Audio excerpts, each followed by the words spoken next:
Bonjour et bienvenue pour l'épisode 62 du podcast de La Boutiqueuse. La Boutiqueuse, c'est moi. Dans la vraie vie, je m'appelle Mélisse, mais vous pouvez me retrouver sous ce pseudo sur les différents réseaux sociaux.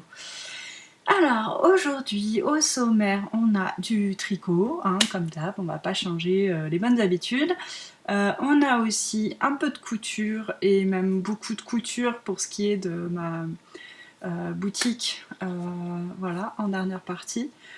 Et je voulais aussi vous revenir avec un peu de blabla, de blablabli, si je puis dire, sur les plateformes de soutien, ce que j'avais fait la semaine dernière. Si vous me suivez sur Instagram, une story où je demandais votre avis sur les plateformes de soutien de type Patreon ou Ko-fi ou autre. Et donc vous m'avez répondu en masse, donc ça c'est super sympa de votre part. Et puis du coup j'ai fait un peu le résumé de tout ça en story, mais bon les stories c'est pas non plus, ça dure pas dans le temps, vu que ça dure 24 heures, bref. Donc je me suis dit j'allais revenir un peu là-dessus ici en podcast et puis vous donner un peu mon avis parce qu'en story j'ai vraiment juste donné, fait un résumé des réponses que j'ai eues. Voilà. Donc on va passer tout de suite à la partie un peu de blabla d'abord. Désolée. Aujourd'hui, pour tout vous dire, j'ai hésité à tourner parce que je suis pas dans une forme olympique. Je suis en très bonne santé, tout va bien. C'est pas ça, c'est que je suis hyper fatiguée. Je pense que c'est une fatigue à la fois physique et morale. Donc voilà, c'est super. Et ouais, physique parce que là, je suis allée chez l'ostéo hier, je suis défoncée quoi. Et voilà, je suis quand même contente quoi. Ça va, hein, vous inquiétez pas pour moi. Juste, je suis fatiguée, je préfère vous prévenir parce que ça risque d'être peut-être un petit peu laborieux cet épisode. J'hésitais à tourner parce que moi j'aime bien d'habitude avoir trop la méga pêche quoi quand je tourne et c'est comme ça que je suis habituellement en fait. Je suis quelqu'un qui a plutôt la pêche quand même, il faut le dire. Je suis pas non plus survoltée quoi, mais je veux dire ça va bien quoi. Et là, je me suis dit, bon, t'es fatiguée, est-ce que vraiment t'as envie de montrer ça? Est-ce que vraiment les gens, ça va pas les saouler de te voir complètement capoute, quoi? Et je me suis dit, bon, après tout, j'ai quand même des tricots à montrer, j'ai quand même des trucs intéressants. Bon, c'est moi qui dis que c'est intéressant, ça se trouve, vous trouvez ça pas du tout intéressant, mais bon. J'ai des trucs à dire, quoi. Et donc voilà, on verra bien où ça nous mène. Et puis dans le pire des cas, je me dis je tourne cette vidéo. Si je trouve que c'est trop la cata, je la mets pas en ligne. Et puis voilà. Alors bon, on va passer à la partie tricot et à la partie tada. Et en tada tricot, j'ai deux choses au moins à vous montrer. La première, c'est une paire de chaussettes. J'ai fini mes chaussettes mes petites chaussettes que j'appelle mes chaussettes du sorcier, puisque la laine, c'est la laine biscotte uniforme de sorcier, qui est très très sympa, et alors d'une douceur ouf quoi. Biscotte, c'est vraiment des laines hyper douces. Enfin, j'ai pas tout testé, mais celles que j'ai pu avoir entre les mains, elles étaient vraiment douces quoi. Donc voilà. J'ai ajouté pour faire les contrastants la laine langue Yavol, ça se dit, je crois. La Yavol de langue, c'est celle avec le petit fil à reprise à l'intérieur, vous savez. Et la laine de langue, elle est top, quoi. J'aime beaucoup. C'est une belle découverte. Pour faire vraiment les contrastants, elle est géniale. Comme laine unie, elle est géniale. Vous voyez, c'est pas un uni non plus franc et massif, c'est un peu un faux uni. Ah oui, j'ai oublié de vous dire aussi dans la partie blabla, en mode fatigué, j'ai la flemme, j'ai pas mis mes lumières, mes lampes lumière du jour non plus, donc voilà.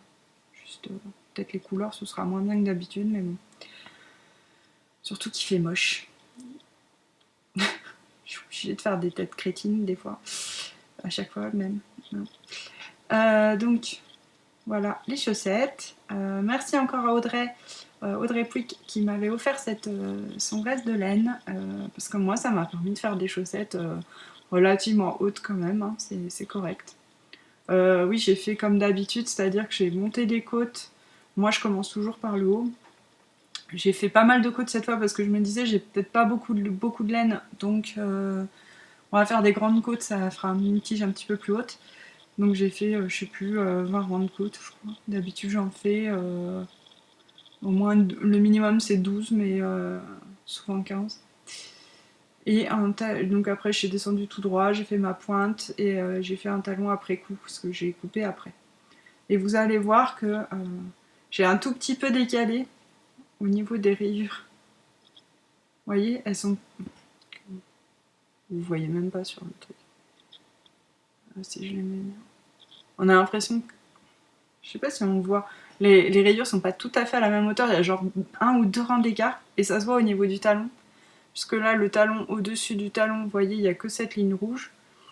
Et là, on a une rouge, une jaune. On a 2 rouges, une jaune, donc il y a 2 rangs d'écart. Mais bon, moi je m'en fiche, je suis pas maniaque, c'est juste, voilà, j'ai remarqué ça, parce que là, le talon tombe excellemment bien en plein milieu des rayures jaunes du milieu, et là, il tombe un peu moins excellemment bien. C'est pas très grave. Donc voilà pour cette paire de chaussettes. Pendant que j'y suis, je voulais parler du CAL. Je me suis inscrite là pour le CAL, le club des tricoteuses de chaussettes, organisé par Amélie de Happy Sweet Peach Factory et par, je crois que c'est Little Things to Be Happy, le pseudo, si je dis pas de bêtises. Qui a lieu sur le groupe Ravelry d'Amélie et sur Instagram. Sur Instagram, on partage avec le hashtag le club des tricoteuses de chaussettes.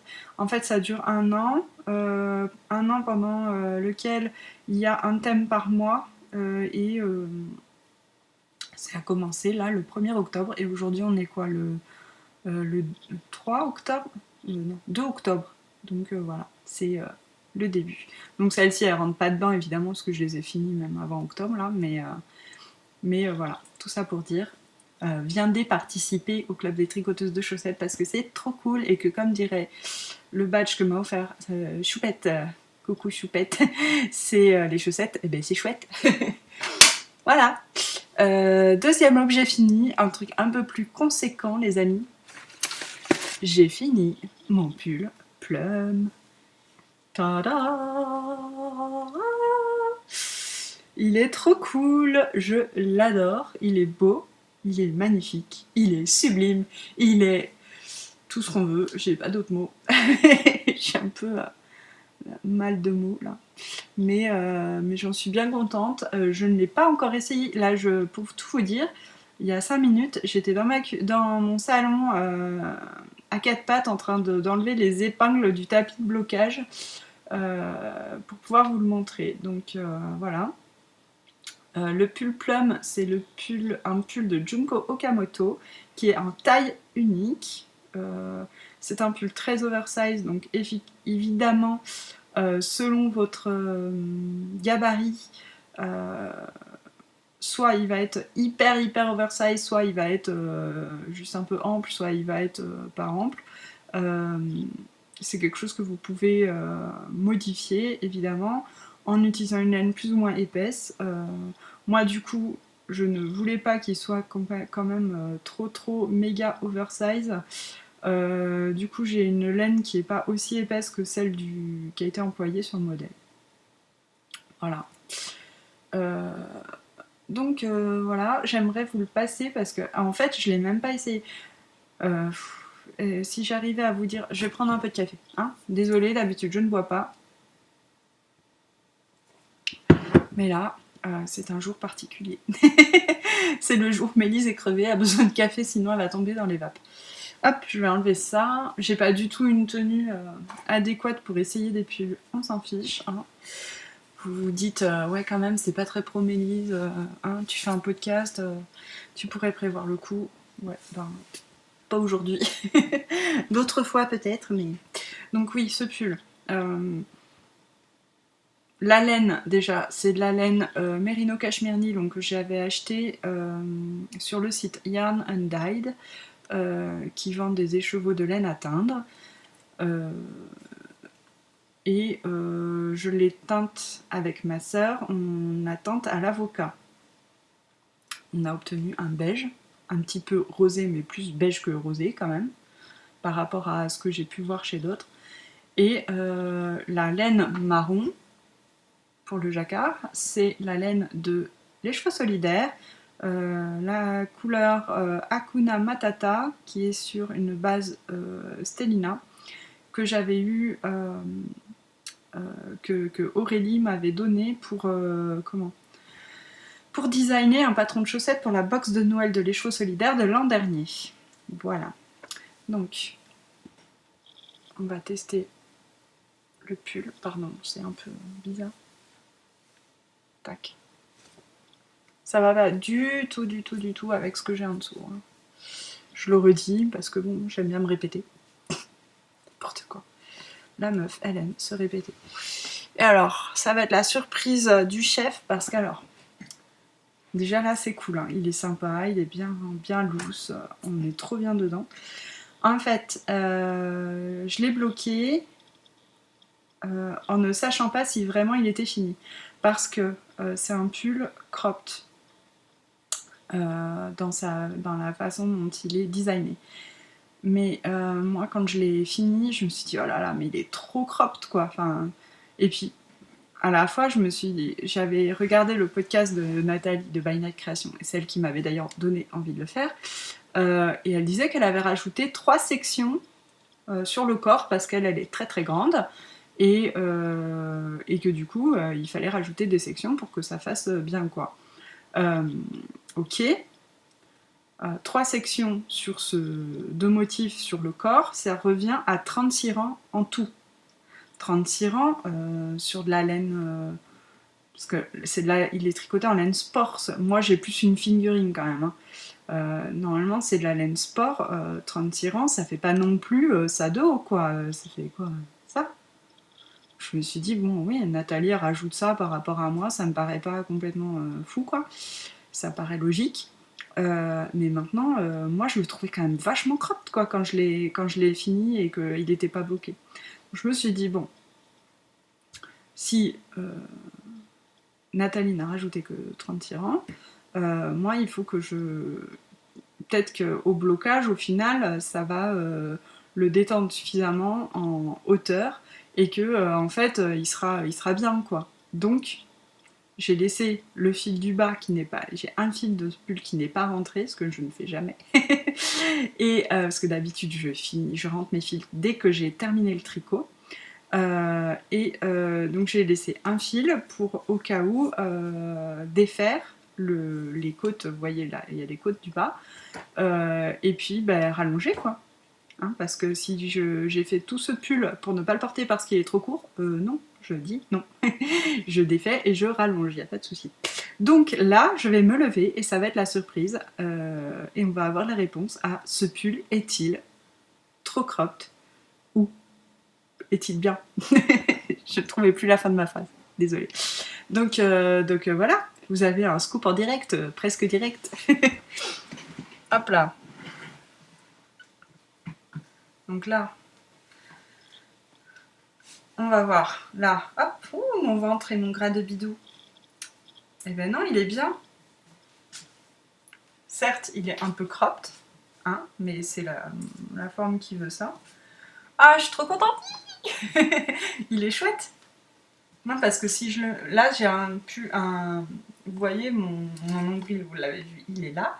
Donc, vous voyez que j'ai un pantalon qui n'est pas taille haute particulièrement. Et quand même, on voit pas... Enfin, là, j'ai un t-shirt long, donc ça va pas. Mais si j'avais un t-shirt normal, et ben, ça irait très bien, quoi.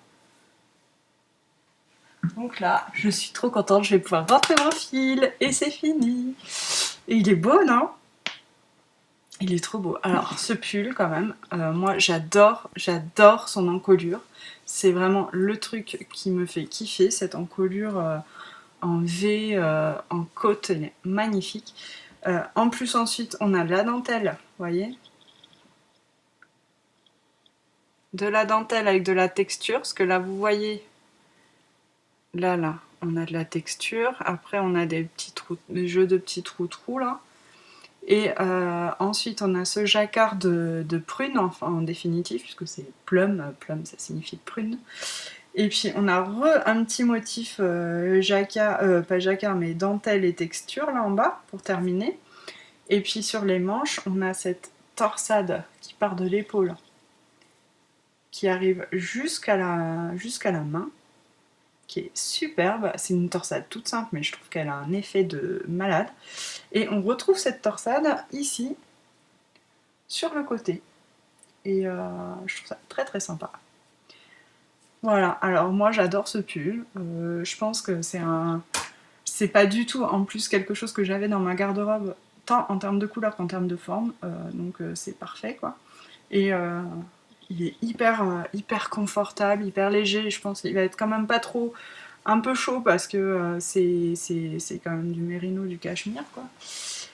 Il y a du cachemire dedans. Mais tellement confortable, c'est le pull doudou qu'on met là pour traîner. Et à la fois, on peut aussi le mettre version chicose quand même, parce que avec un truc un peu moulant en bas ou quoi, ça peut être très très chouette aussi, ou même sur une robe, une jupe. J'imagine plein de tenues, mais vous n'êtes pas là pour des avis fashion, parce que alors, je pense que ça vous l'aurez remarqué par vous-même, je ne suis pas la reine de la mode. Hein. Mon Dieu. La nana, c'est l'influenceuse mode de dingue quoi. Non, je suis pas du tout. Enfin voilà, je pense que vous savez quoi. Moi j'ai une mode qui m'appartient. C'est un style très personnel avec des trucs à la fois classiques et à la fois complètement déjantés. Donc bon, voilà, j'aime bien varier les plaisirs, un peu comme tout. Moi j'aime toutes les couleurs et j'aime tous les styles. Alors comme ça, c'est vachement simple pour s'habiller. Toujours est-il que je suis hyper contente de ce pull. Je vais vous refaire un petit. Je vais vous montrer le plan sein du, du pull. Ah ouais, il est cool. Il est trop cool mon pull. Vous voyez la petite torsade. Et ouais, vous voyez la largeur, parce que bon, quand même, je suis pas minuscule, mais bon, je suis là quoi. Hein, je suis là et il reste plein de matière. Et là, vous voyez mon petit fil, il est où? Tada! Le petit fil par entrée. Bon, voilà, j'arrête. Je vais rester comme ça, tiens, je suis pas mal comme ça.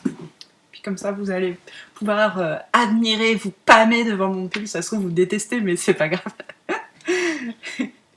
J'en suis trop contente. Voilà, bon, ce sera ma bonne nouvelle de ma journée, c'est déjà pas si mal. En tricot, on va passer aux encours. Les encours, qu'est-ce que j'ai comme encours? Je sais plus. J'ai des chaussettes, puisque club des tricoteuses de chaussettes oblige. Non, je rigole, hein, c'est pas... Je me force pas à tricoter des chaussettes, vous savez, les chaussettes j'en ai pratiquement tout le temps sur les aiguilles. Donc en fait, moi le club des tricoteuses de chaussettes, ça m'arrange, hein, ça me donne une excuse de plus. Ça donne, on va dire, ça valide mon choix de tricoter des chaussettes. Et comme ça, en plus, on se retrouve avec plein de tricopattes de chaussettes, là, d'accros aux chaussettes. C'est très sympa sur le groupe, là. On peut donner des conseils et tout à celles qui débutent. C'est plutôt chouette. Moi, j'aime bien les cales pour ça. Je participe pas toujours beaucoup aux cales. Voilà, mais là, je trouve ça très chouette. Pim, pam et poum. Qu'est-ce qui se passe? Est-ce que j'ai perdu des mailles? Non, c'est déjà pas mal. Ce que vous voyez pas, je suis en train de triturer des trucs. Donc voilà ce que j'ai. J'ai un, comme on dit en anglais, j'ai un hoe, c'est-à-dire un half object, donc une moitié d'objet fini. Donc en français on dirait un mof. J'ai un mof, une moitié d'objet fini. Donc mon mof, c'est une chaussette un peu petite, vous voyez, puisque c'est une chaussette qui est pour mon fils Liam, qui a donc 4 ans et demi. Et mon fils Liam aime beaucoup dormir avec des chaussettes. Il avait récupéré les chaussettes que j'avais faites pour Raph, pour ma grande donc. Il y avait une paire de chaussettes un peu chelou qui était censée être des chaussons-chaussettes de fil d'arc par un modèle très chouette qui faisait des serpents et tout, mais bon voilà, qui tenait pas bien aux pieds en revanche. Et il avait aussi récupéré les chaussettes de Noël que j'avais achetées enfin non, que ma copine estonienne m'avait donné. Coucou Elke si tu passes par là. Et que sa grand-mère avait tricoté. Et du coup, elles sont trop petites. Et en plus, il en a perdu une parce que Liam perd tout.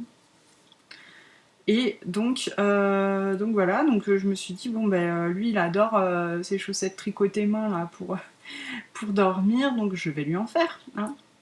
Et du coup voilà, j'ai fait cette petite chaussette avec un reste de Walbut. Walbut c'est une laine à chaussette que j'achète sur le site de Butinette, qui est pas très cher et qui est sympa, vous voyez, il y a des fois des... Enfin, il y a des fois... Oui, il y a plein de couleurs, c'est impossible de ne pas trouver des couleurs qui vous correspondent, quoi.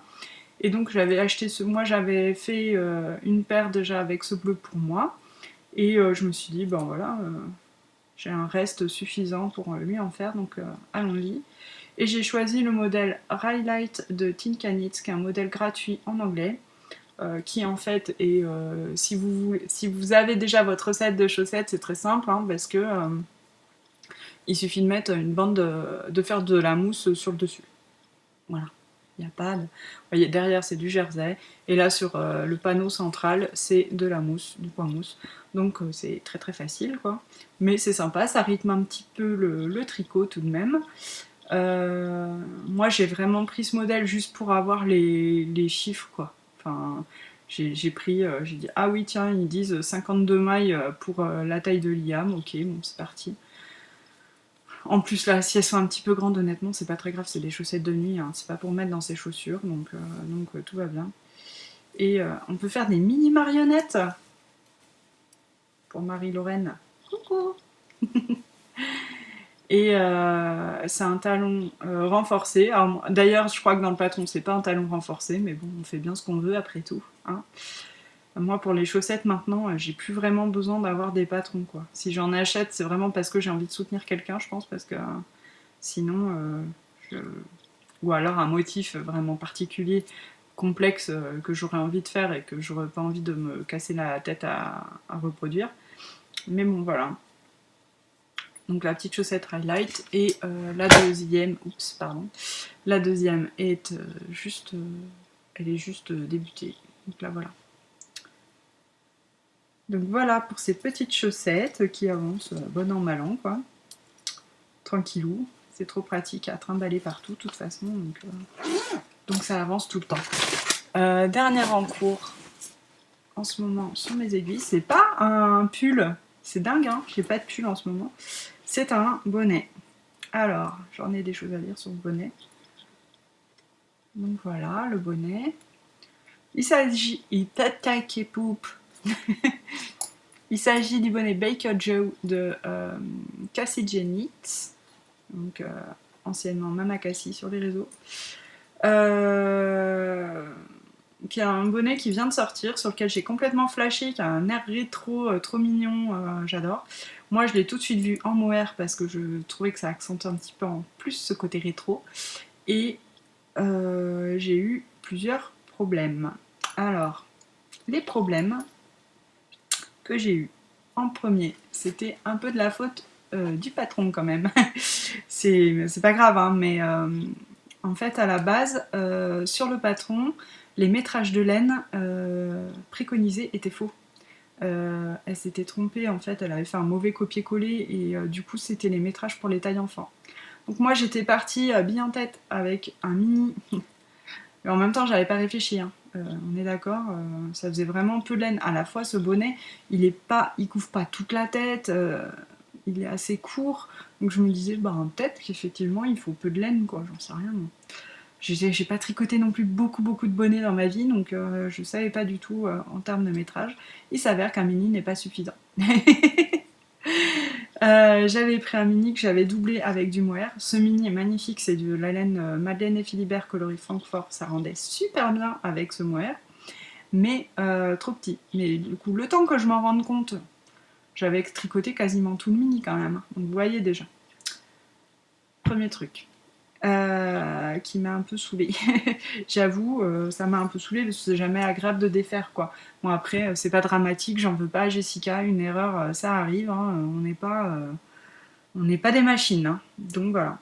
Et donc j'ai tricoté le bonnet. Là, il est pratiquement fini. Ce que vous voyez, j'en suis à reprendre les côtes parce qu'on fait, en fait, on fait un montage provisoire, on monte jusqu'au bout, on ferme. Après, on reprend les mailles du montage provisoire pour faire les côtes. Ok. Donc là, j'ai repris les côtes, j'ai essayé le bonnet et là, j'ai fait, c'est pas possible. C'est trop grand, c'est trop grand. Vous allez voir, je vais le mettre, je vais avoir la réticule, mais c'est pas grave, c'est pour la bonne cause. Alors, vous voyez, en fait, moi, là, à la limite, s'il s'arrêtait là, déjà, ce serait presque déjà un peu grand par rapport à la forme de ce bonnet. Vous voyez que derrière, il m'arrive trop bas, parce qu'il est déjà au niveau du cou. Et que normalement, en plus, il doit arriver genre comme ça, quoi. Ben là, c'est carrément trop grand. Et qu'il est trop large. J'ai pourtant respecté, j'avais fait un échantillon, j'ai regardé. Mon échantillon en plus était. J'avais plus de mailles pour faire 10 cm, donc j'aurais dû être limite plus serré. Je m'étais dit, bon, c'est pas grave si c'est un peu plus serré, au pire.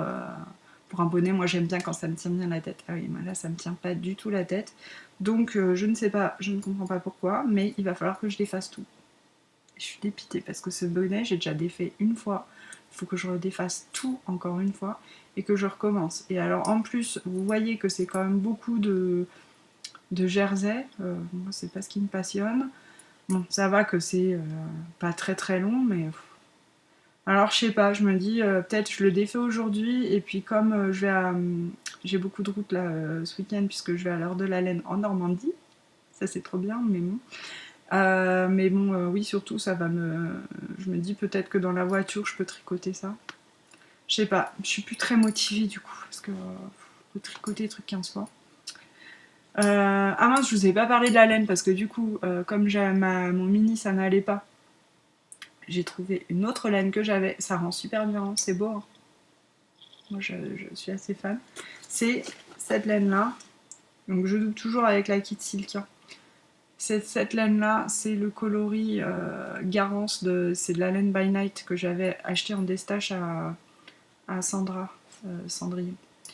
Et du coup, avec le mohair blanc, voilà ce que ça donne. Je trouve ça très sympa. Mais je trouve ça sympa, mais bon, voilà quoi.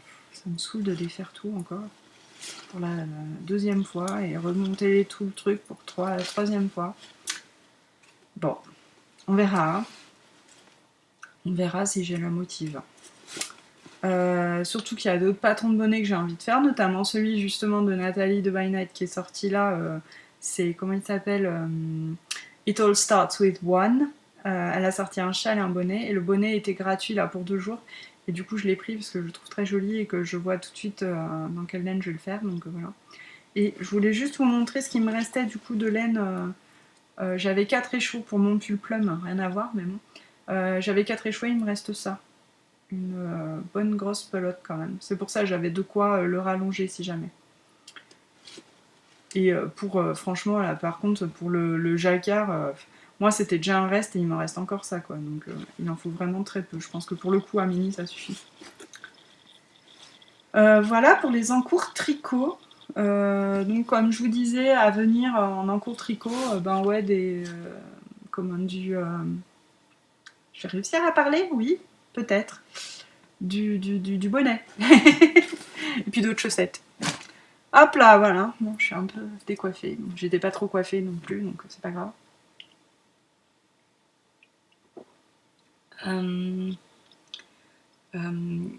La couture. Alors, en couture, je vais pas vous montrer grand chose. Le premier truc que j'ai fait, si j'y pense, je mettrai une photo, mais c'est pas sûr que j'ai... Voilà. C'est une trousse zip de Sacotin que j'ai fait pour ma copine Marie. Le patron est super, il n'y a rien à dire. Il est pas très cher en plus, je crois, de tête 4,50€, quelque chose comme ça. Donc pour faire une trousse avec deux fermetures éclairs, donc 2 compartiments. Une trousse genre d'école quoi. Et il y a 3 tailles dans le patron en plus, donc on peut faire soit la trousse version plutôt école, trousse à maquillage, trousse de toilette, même si on l'a fait quand même le grand format, donc c'est plutôt chouette. donc voilà. Et par contre, je ne commercialiserai pas ce modèle puisque Sacotin, il faut payer une licence pour pouvoir vendre les modèles, donc ça, je le ferai pas. Je vais pas revenir dessus, je me suis déjà exprimée quand même là-dessus. Mais voilà, très sympa ce patron. Moi, je recommande Sacotin. Les explications sont top. Le résultat est super. Les finitions sont magnifiques. Donc, franchement, si vous avez craqué sur un modèle de Sacotin, allez-y, faites-le. C'est super. Et puis sinon, et puis ma copine était très contente. Sinon, j'ai cousu un juste au corps de danse pour ma fille. C'est le patron, donc voilà. Ça, c'est le devant. Ça, c'est le dos. Et on a donc la petite jupette noire intégrée, mais dessous, c'est bien le juste au corps qui continue, là. Qui s'enfile, voilà, comme ça, là, par l'encolure qui est très large. Et donc, voilà. Alors, le patron, c'est le patron Esmé de Petit Dôme. Petit Dôme qui est une marque que j'adore. Je recommande vivement les patrons de Petit Dôme qui sont super. Moi, j'ai jamais rien à dire. La taille, c'est toujours nickel. Les explications sont bien. Le seul bémol pour moi, c'est qu'il faut rajouter les marges de couture sur les patrons. Bon, ça se fait. Hein. Il y a d'autres marques où c'est le cas. Et voilà. Mais c'est le seul petit bémol. Mais alors, sinon, vraiment, vous voyez. C'est quelque chose que j'aime pas faire, rajouter des marges de couture. Malgré ça, je vais quand même chez Petit Dôme parce que les patrons sont top. Voilà. Donc c'est pas grave, on rajoute des marges de couture, mais on a un tellement beau résultat à la fin que voilà, c'est pas dramatique. Et ce patron, il me le fallait puisque ma fille, elle fait de la danse déjà depuis qu'elle a, là, elle a 8 ans, elle a commencé, elle avait 4 ans. Et à mon avis, elle va pas s'arrêter tout de suite. Et le patron va du 2 au 16 ans, donc il y a du 4 au 16 ans. Enfin bon. Du coup, il y a quand même largement matière à faire. C'est super rentable. Il coûtait, je sais plus, 7,90, un truc comme ça. Et 8,90. Enfin bon, ouais, c'est pas très très cher, quoi, quand même.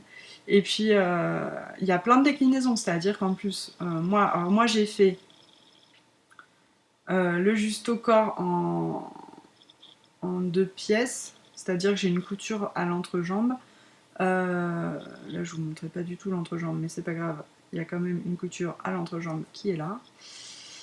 Voilà. Et j'ai fait la version manche courte et jupette simple. Mais on a aussi la version manche 3/4. On a aussi la version bretelle, spaghetti là.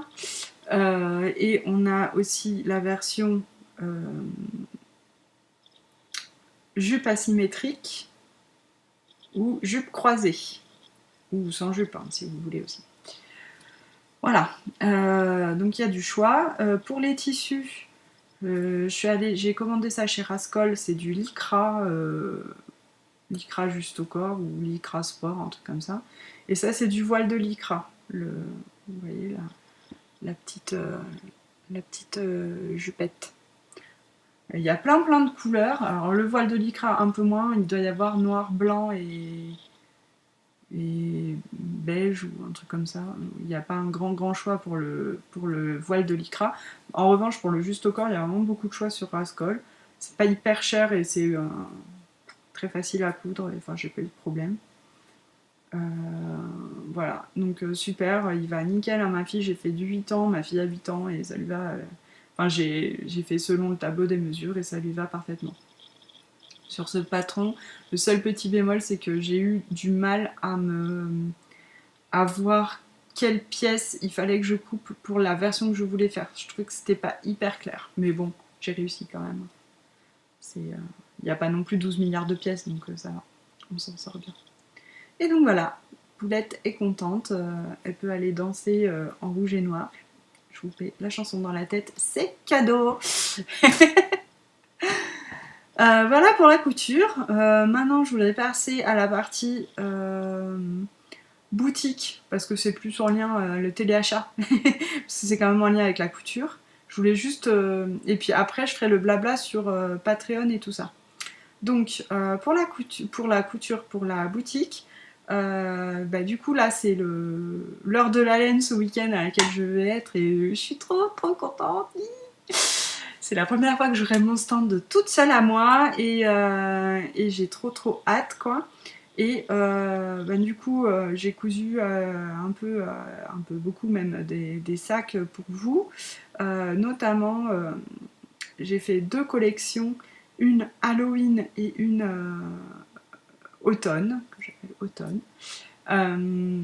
Et donc je vais vous montrer ça, parce que les tissus sont trop cool quoi. Moi j'adore en fait, quand je choisis, en fait j'aime faire des principes de collection, parce que comme ça me permet de faire des gros craquages tissus, c'est trop bien. Donc Halloween, hop, hop, désolée, faut que j'attrape tout. Et puis j'ai fait un nouveau modèle de sac aussi. Ah, j'ai plein de trucs à vous dire. Parce qu'il y a plein de gens, je vous avais demandé un peu ce qui vous ferait plaisir, il y a quand même pas mal de personnes qui m'ont dit qu'ils aimaient bien les pochons avec des liens coulissants et que moi j'avais que des sacs zippés. Donc je me suis dit bah tiens oui pourquoi pas, ça me fait bien envie aussi de faire ce genre de modèle. Sachant que il y a déjà les copines qui en font, il y a Margeva, il y a Mélissa de Petite Moutaine aussi qui font des très jolis sacs à projet. Mais bon, moi je me dis que de toute façon chacune a sa patte, chacune a son modèle aussi, parce qu'on fait pas du tout les mêmes modèles malgré tout. Et que je peux aussi apporter quelque chose.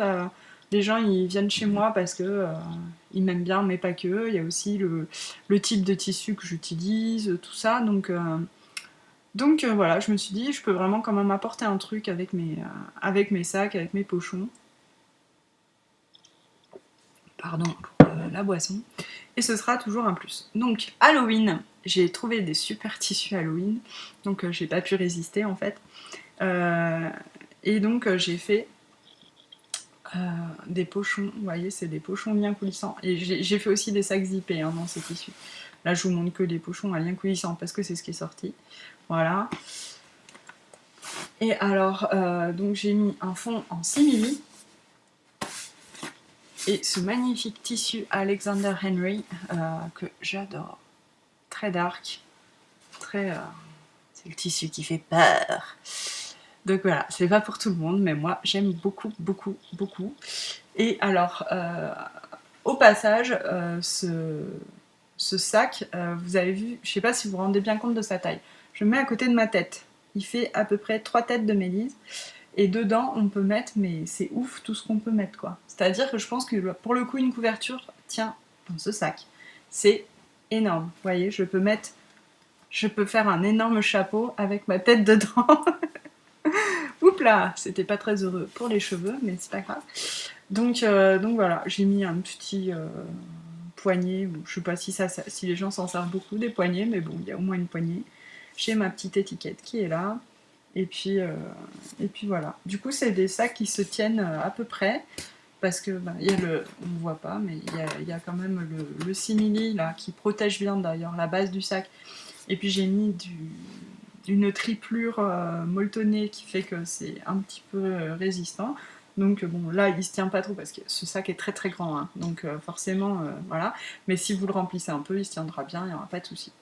Les plus petits ont tendance à mieux se tenir puisque du coup il y a moins de hauteur et donc ils tiennent mieux. Parce que j'ai fait cette taille là, il n'y a pas tous les tissus dans toutes les tailles, hein, je vous préviens tout de suite, mais j'ai fait aussi cette taille là. Donc là, vous voyez, c'est des chats squelettes d'Halloween. J'adore. Trop mignon quoi. J'adore ce tissu. Donc, et du coup, dans cette collection, j'ai fait les intérieurs, les doublures en noir, parce qu'évidemment, Halloween, donc on fait les doublures en noir. Le fond en simili. Donc là, vous voyez la différence de taille, peut-être, je vais vous montrer. Ça, c'est le grand modèle.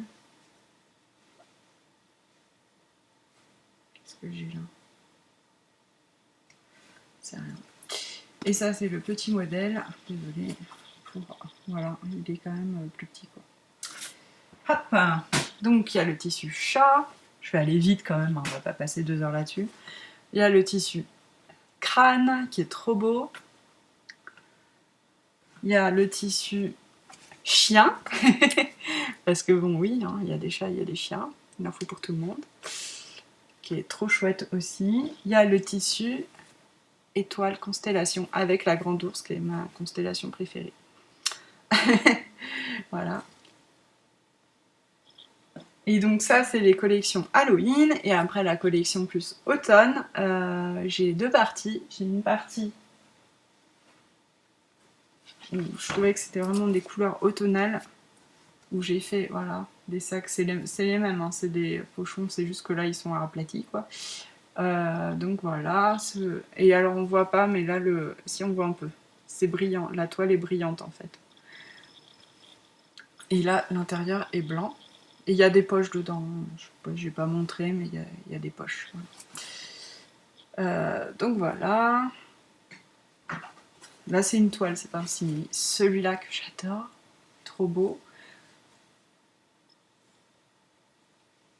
Celui-là qui est magnifique aussi, ce tissu. Là, franchement, j'ai vraiment craqué sur ces tissus, ils sont trop beaux.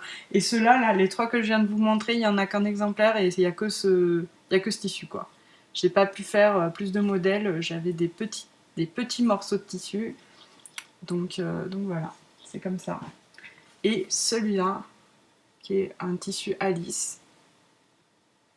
Vous voyez, qui est un petit modèle, du coup j'ai mis un petit truc rose là, et puis là la doublure est pêche. Voilà, et enfin dans les tissus automne, j'ai fait une collection Écosse. Ça j'adore, ça faisait longtemps que je voulais le faire, avec des sacs en tartan. La fille est dingue. Donc voilà, ça fait très chic je trouve avec le simili noir. Moi, j'en suis complètement dingue de ces sacs. Je sais pas si ça vous plaira, mais moi, j'adore, quoi. Donc, je me dis, si moi j'adore, il y a peut-être d'autres gens qui vont aimer aussi. Donc, voilà. En tartan. En plus, ça fait très cocooning là, avec ce tissu un peu doux, un peu chaud, quoi. Donc, voilà, tartan. Je vais tout rassembler, ce sera plus simple. J'ai fait celui-là avec un bas camel. Et ceux-là, je les ai aussi en sac zippé. Hein. Donc voilà, un bas camel. J'ai ce tissu tartan plus rouge. J'ai ce bleu avec du noir en bas. En version grand format, je les trouve tellement chic, quoi. Je me dis, ça, on met ça chez soi. On peut s'en servir pour mettre toutes ces laines qui traînent, ces restes de laine. On peut faire une corbeille à ouvrage. Et puis on met ça, et puis ça fait beau, quoi, près du canapé et tout, quoi. Enfin bon, c'est peut-être que moi, hein, mais voilà, je vous montre aussi, j'ai ceux-là, voilà, les grands formats. Je les trouve trop chouettes. Bon, je suis un peu en train de m'extasier sur mes propres trucs, vous allez vous dire, la meuf, un peu, voilà. Mais bon, il vaut mieux quelque part que je m'extasie sur mes trucs, parce que enfin voilà, je fais des trucs que j'aime, quoi. Donc bon, si je faisais des trucs que j'aime pas, ce serait triste quand même. Donc voilà pour la petite partie téléachat. Donc j'emmène tout ça à l'heure de la laine, et puis tout ce qui restera, ce sera en boutique après. Et puis j'ai les mini trousses assorties aussi à ces tissus. Voilà, donc vous pouvez, si vous êtes là à l'heure de la laine, enfin puis même après s'il en reste quoi, acheter le sac tartan et puis la petite trousse tartan qui va bien, la mini trousse qui va bien, et voilà. J'espère que ça vous fera plaisir. J'ai hâte d'avoir vos réactions sur ça, parce que franchement, moi, à chaque fois, je me dis, bon, c'est mes goûts, est-ce que ça va plaire et tout. Donc bon, j'espère que ça vous plaira. Voilà. Voilà, et on va passer enfin à la partie blablabli, où je voulais revenir sur du coup les plateformes de soutien. Parce qu'alors, je pense que ça ne vous aura pas échappé. Si vous êtes sur Instagram ou quoi, ou que vous suivez les podcasts, pardon, je bois un coup. Mais on est un petit peu assailli de toutes parts de requêtes de dons, quoi. Depuis quelques temps, ça s'est vachement développé, tout ça. On a d'une part, au début, ça a commencé avec les trucs, les financements participatifs de type Ulule, par exemple, où sur Ulule, en général, ce qui se passe, c'est qu'on on donne une somme d'argent et contre laquelle on a ce qu'on appelle une contrepartie. Donc, par exemple, Imogen l'avait fait pour pouvoir s'acheter du matériel pour pouvoir peindre. Et en contrepartie, on pouvait avoir des mini, des écheveaux, selon la somme qu'on donnait. Voilà, on a une contrepartie plus ou moins importante adaptée à la somme qu'on donne, quoi. Donc il y a ce type de financement qui permet vraiment de financer un projet en particulier. Ensuite, on a les plateformes de type Ko-fi. Ko-fi, c'est le concept, c'est payer un café à quelqu'un pour le soutenir, quoi. Donc c'est vrai que l'avantage de Ko-fi, c'est que c'est des petites sommes. Donc Ko-fi, en gros, on peut donner la somme qu'on veut à quelqu'un. Ça peut être pour financer un projet ou juste pour soutenir la personne. Voilà, on n'est pas obligé d'avoir un projet. Et par contre, là, il n'y a pas de contrepartie, on donne juste la somme et voilà. Donc, je suis très sombre, mais bon, du coup, je fais plus que du blabla, donc c'est pas très grave. Et enfin, on a Patreon, qui est une plateforme où on trouve dans ce qui est de la communauté tricot, essentiellement des designeuses et depuis quelque temps aussi des teinturières indépendantes, où en fait ce qui se passe c'est qu'on peut donner tous les mois, on décide de donner une somme à une créatrice en l'occurrence.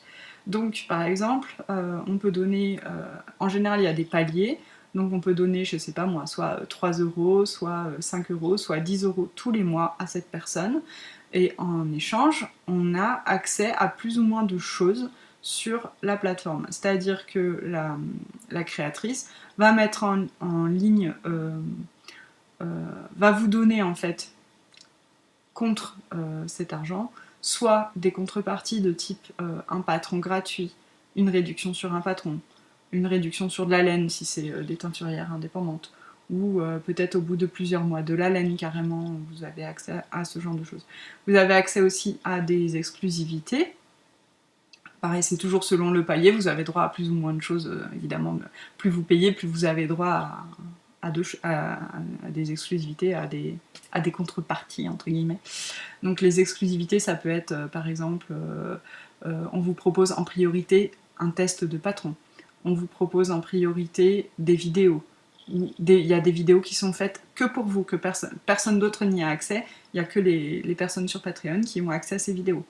Vous avez des nouvelles exclusives, par exemple, je sais que Anna qui a sorti là son livre de Jacquard, ça fait un moment qu'elle en avait parlé sur sa plateforme Patreon où c'est là qu'elle a trouvé, je pense, ses testeuses et tout ça, quoi. Donc les gens étaient déjà au courant depuis bien longtemps que Anna sortait ce livre, alors que nous, le commun des mortels, si j'ose dire. Bon, moi, j'étais un peu au courant parce qu'elle m'en avait un peu parlé, mais parce qu'elle m'avait demandé des petits conseils, voilà, c'est tout.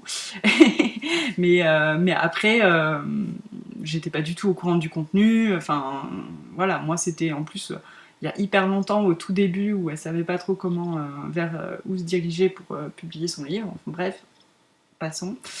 Du coup, vous avez accès voilà, à des exclusivités, pardon, quand vous soutenez cette personne sur Patreon. Ça permet du coup à la personne d'avoir un revenu régulier, puisque tous les mois, il y a une somme qui tombe, quoi. Voilà, déjà pour ce qui est des plateformes. Alors après, moi c'est un truc, notamment Patreon, j'avoue, j'ai eu un peu de mal. Au départ, je me disais, mais qu'est-ce que c'est que ça, quoi? Je comprends pas pourquoi les gens, les créatrices, se mettent sur Patreon. Je veux dire, à la base, normalement, si... je vous explique mon cheminement, hein. Je dis pas que j'en suis là maintenant. J'ai évolué dans ma pensée. Donc je m'étais dit, oui, mais franchement, si on a une entreprise, par exemple, on est designeuse tricot, c'est une entreprise. Si on a un business plan qui est sain, qui est correct, normalement, on devrait pouvoir s'en sortir sans aller quémander de l'argent. Je parais un peu brute, mais c'est un peu ce que je pensais à la base. Hein. C'est Enfin, je veux dire, normalement, si on a bien étudié son truc, on doit pouvoir s'en sortir avec l'argent qu'on gagne de son entreprise, quoi. On ne va pas être obligé d'aller mendier, quoi, en clair. Bon. Après, je voyais que quand même, de plus en plus de personnes, de design, de créatrices, de teinturières et tout, se mettaient sur Patreon, et qu'il y avait quand même pas mal de personnes aussi pour les suivre. Donc je me disais, mais Lise, peut-être que c'est toi qui vois les choses sous cet angle, mais visiblement, les autres personnes n'ont pas l'air de penser ça, puisqu'elles soutiennent des gens sur Patreon. Donc c'est que elles voient un intérêt, elles voient quelque chose que tu ne vois pas. Clairement. Donc voilà, et puis après il y a eu cette apparition plutôt des Ko-fi, enfin tout ça, et moi j'aime bien en fait pour pouvoir me faire une idée, je sais que j'ai des... En fait ce qui se passe, comme pour tout quoi, c'est que quand je vois un truc, j'ai ma réaction à moi, perso, à chaud, avec ce que je suis, avec ce que j'ai vécu, avec ce que j'ai, enfin tout quoi. Et puis après, ce que j'aime bien faire, c'est demander l'avis des autres, parce que je me dis, les autres vont avoir une autre perspective avec eux, ce qu'ils sont, eux, ce qu'ils vivent et tout ça. Et il y a sûrement des trucs qui me passent, mais bien au-dessus de la tête, et dont je me rends absolument pas compte, et que eux vont pouvoir me mettre en lumière, et là je vais me dire, ah oui, mais c'est bien sûr. donc voilà, donc j'aime bien demander l'avis des autres et pas rester juste avec moi, ma vision des choses, quoi. Ça me permet d'avoir voilà, une autre analyse. Donc, ce que j'ai fait, c'est que j'ai demandé, déjà j'en ai discuté avec pas mal de gens depuis tout ce temps, vous pouvez demander, il y a des filles au trail tricot, j'en ai parlé, et tout, je leur demandais leur avis, machin, mes copines, tout. Et puis là, je me suis dit, tiens, je vais demander sur Instagram, parce que comme ça, j'aurai accès à encore plus de réponses. Et puis, du coup, j'ai fait un sondage en disant, les plateformes de soutien, vous trouvez ça chouette ou vous trouvez ça nul? Et puis, j'avais mis, envoyez-moi un message pour m'expliquer votre réponse, parce que c'est ça qui m'intéresse surtout, c'est pas tellement c'est bien, c'est pas bien, c'est plutôt de savoir pourquoi c'est bien, pourquoi c'est pas bien. Donc, plein d'entre vous m'ont répondu, c'était super intéressant. J'ai eu beaucoup d'échanges avec plusieurs personnes où vraiment on a discuté, et ça c'était super. Et ça m'a permis de vraiment d'avoir une meilleure vision des choses et une meilleure analyse de la situation, quoi. Et puis de voir par rapport à moi aussi ce que j'en pense, quoi, tout simplement. Donc, la conclusion de toute cette enquête, genre ça fait journaliste alors que bon, il n'y a rien de scientifique, il n'y a rien de... Hein juste voilà, c'est que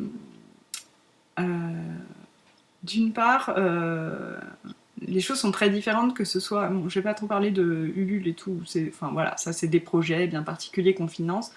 Bon, les gens trouvent ça bien en général. Bon. Après, pour ce qui est de Ko-fi, ce qui est revenu dans les réponses, c'est que c'était bien quand il s'agissait de financer un projet. Par exemple, le projet de Camille Depan, qui est de voilà, valoriser les laines naturelles et tout ça. Elle a besoin d'argent pour pouvoir, en gros, faire valoriser sa laine et créer tout ça. Et donc, elle a fait un compte Ko-fi. Elle a choisi de faire ça plutôt que d'un système où elle aurait des contreparties à donner, ce qui peut se comprendre aussi parce qu'on n'a pas forcément les moyens de donner des contreparties. Là, elle a vraiment besoin d'un soutien financier, donc voilà, c'est le chemin qu'elle a décidé de faire. Donc ça, les gens sont très positifs par rapport à ce genre de choses. Après, il y a quand même pas mal de personnes qui ont dit ouais, mais Ko-fi, il n'y a pas de contrepartie. Bon, à la fois, si vous donnez 3 € à quelqu'un, je vois pas quelle contrepartie on peut vous donner, quoi. Enfin, c'est un peu... Voilà. Et puis, donc il y a quand même ce truc de pas de contrepartie. Et puis, il y a... qu'est-ce qu'il y avait aussi sur Ko-fi? Oui, c'est que quand il n'y a pas de projet, par contre, les gens sont quand même plus réticents. Hein. Il faut avoir... C'est vraiment pour... je pense que pour soutenir un projet très clair, comme Camille ou comme Trélise aussi, qui avait un problème, elle, pour son... Il fallait qu'elle trouve d'urgence un atelier... pour teindre, quoi. Donc, quand c'est vraiment un projet clair à financer, ça, les gens sont prêts à aider. Mais après, je pense que quand c'est juste, si tu m'aimes bien, si t'aimes bien ce que je fais, paye-moi un Ko-fi, les gens sont plus réticents, je pense.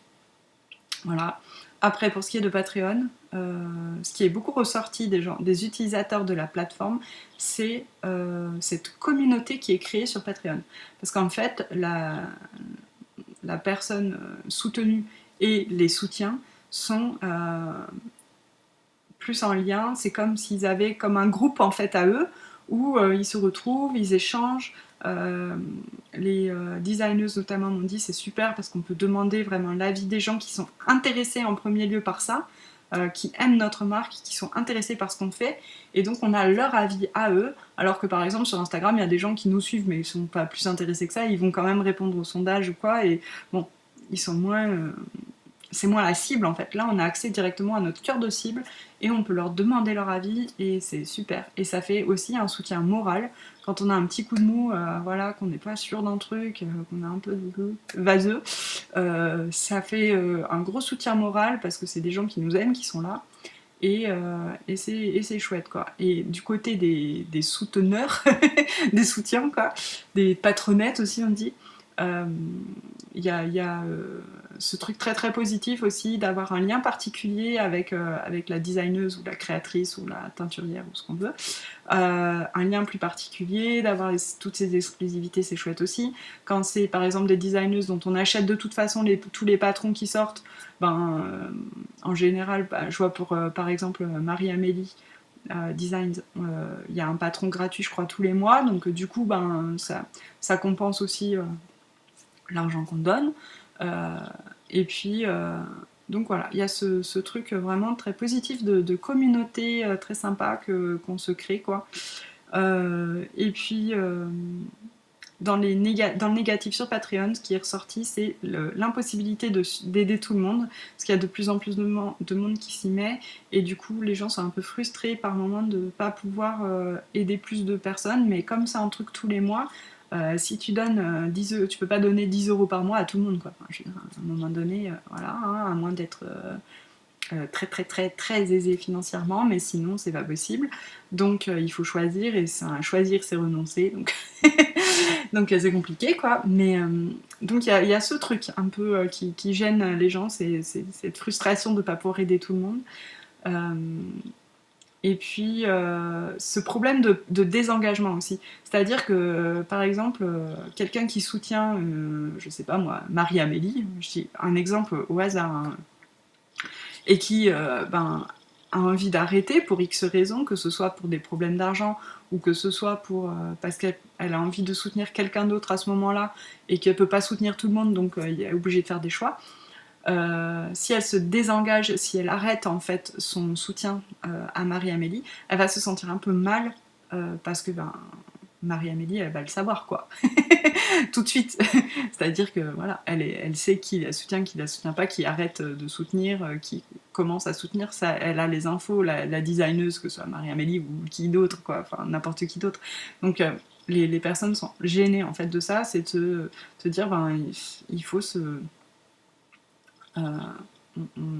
c'est pas anonyme quoi, donc elle va voir que je la soutiens plus, qu'est-ce qu'elle va penser de moi, ça me gêne. Bon, il y a ce truc là qui est un peu pas top quoi.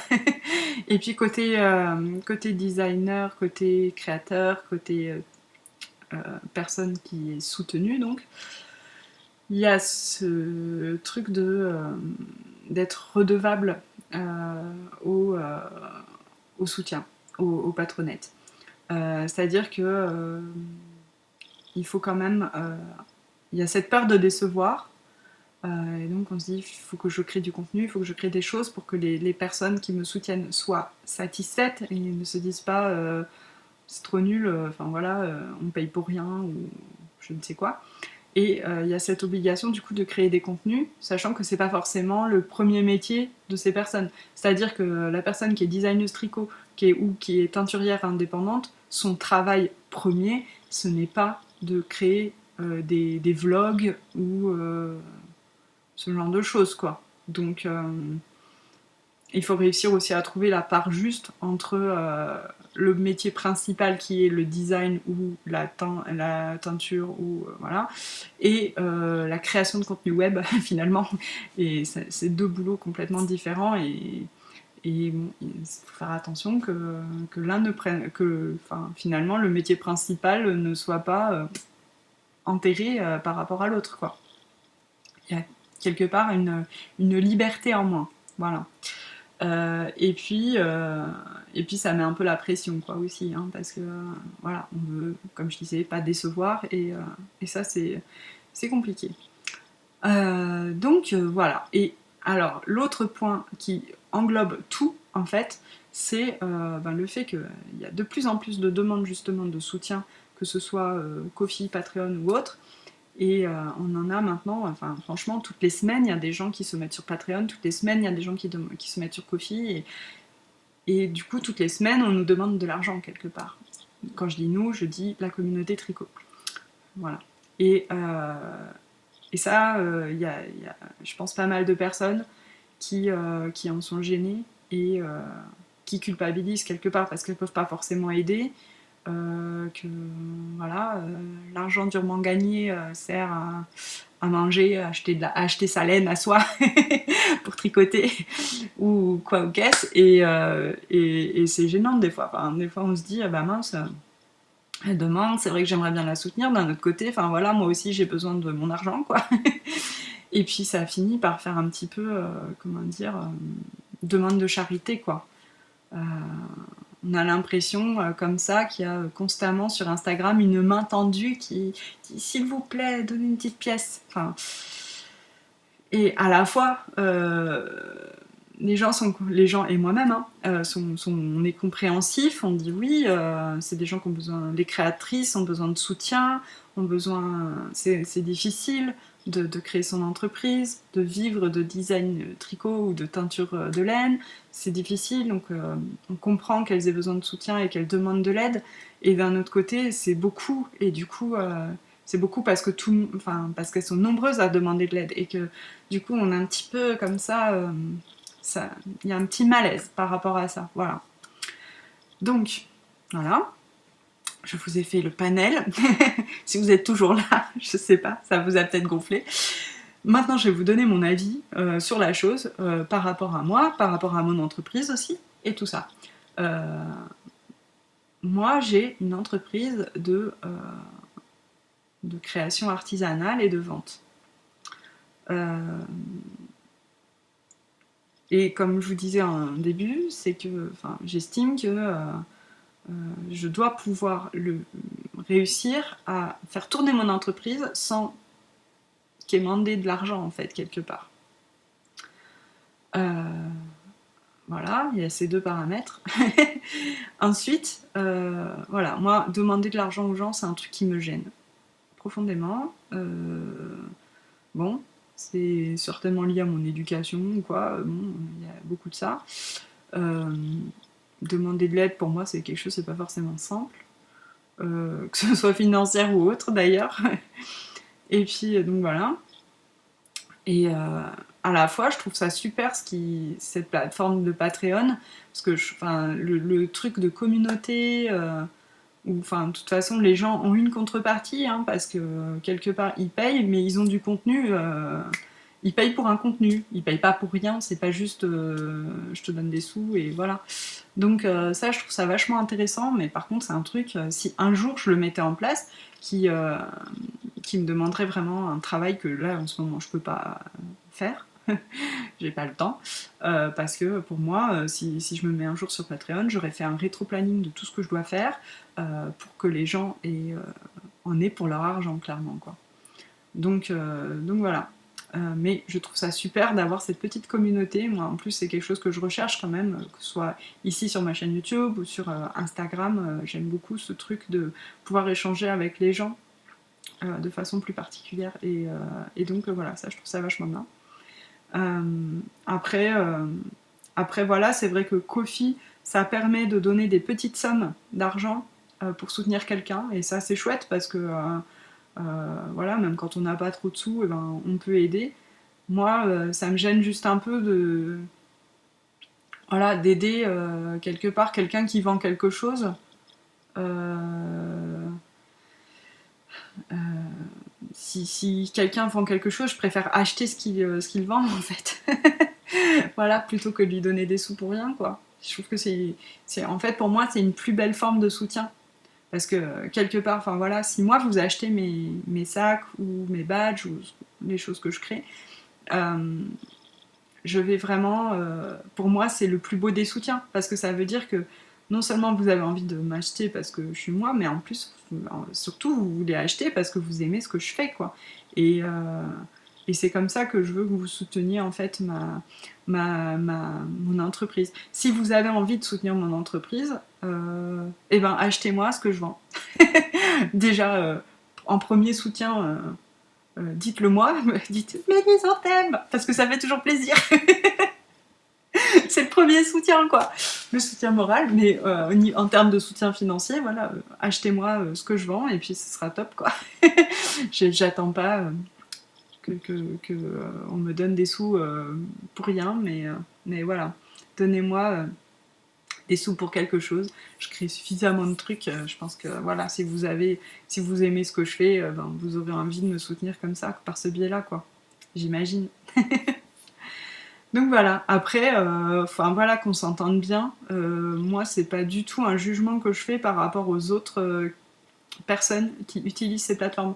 C'est-à-dire que voilà, il y a plein de gens maintenant qui sont sur Ko-fi, qui sont sur Patreon, qui font des financements participatifs sur Ulule ou quoi ou qu'est-ce. Et moi, j'ai soutenu plein de gens par ce biais, enfin pas par Patreon, j'y suis jamais allée, mais par contre, j'ai payé des Ko-fi, j'ai soutenu sur Ulule, notamment là, il y a le magazine Voulez-vous qui va sortir bientôt. Ça, je l'ai soutenu, j'ai participé sur Ulule, et à la fois, bon, j'ai donné des sous, mais je vais recevoir le magazine, quoi. Donc, bon, quelque part, je l'ai payé en avance, en fait. Donc, c'est un système un peu différent. Donc voilà. Qu'est-ce que je voulais dire d'autre par rapport à ça c'est tout, quoi. Oui, enfin, juste que les gens, ils font bien ce qu'ils veulent. Moi, je juge pas qu'ils demandent de l'argent. Enfin, voilà, que ce soit sur n'importe quelle plateforme, quoi. Chacun fait bien ce qu'il veut, et puis fait ça avec ce qu'il est, avec ce qu'il a, avec ce qu'il peut, avec, je veux dire, les paramètres des autres gens, les paramètres de leur vie ne sont pas les miens, hein. On ne vit pas les mêmes choses, on ne vit pas dans les mêmes circonstances, dans les mêmes conditions, on ne fait pas les mêmes produits, on fait pas... Enfin voilà, rien à voir, quoi. Donc moi, je parle en fonction de moi, c'est déjà pas mal, et donc voilà, ce que je vous dis, c'est valable pour moi et pas pour les autres, quelque part. Et voilà. Bon, ça fait 1h et quelques que je parle alors que je suis crevée et que voilà, et qu'il faut que je finisse ma préparation pour l'heure de la laine. Donc je vais arrêter là, hein, de blablater. Et puis j'espère que ça aura été, que c'était pas trop chaotique et que ça vous aura intéressé et que voilà. Et puis surtout, bah, ceux qui viennent à l'heure de la laine, venez me faire un coucou, venez papoter sur le stand, même si vous achetez rien, hein, je m'en fiche. Juste papoter, on va causer tricot, ça va être cool. Et puis voilà, et puis je vais à la soirée tricot aussi de l'heure de la laine, donc si vous y êtes aussi, ça va être trop sympa. On va bien pouvoir papoter, tricoter, manger, tout, quoi. Donc ça va être trop cool. Voilà. Bon, et bien sur ces belles paroles, à bientôt. Ciao.